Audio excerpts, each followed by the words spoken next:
Hola, soy Santos Tuz y el día de hoy les enseñaré los 4 elementos. ¡Vamos a aprender maya!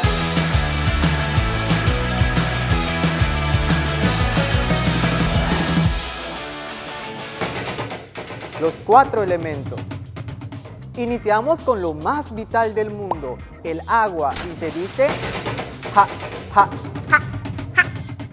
Y seguimos con tierra, y se dice lu'um, lu'um, lu'um, lu'um, lu'um. y continuamos con fuego.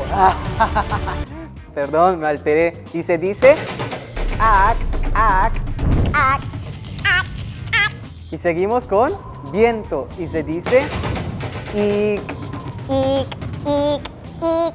Y ahora ya te sabes los 4 elementos en lengua maya. Koshkanik maya, malo, kanantaba. Bueno, cuídate.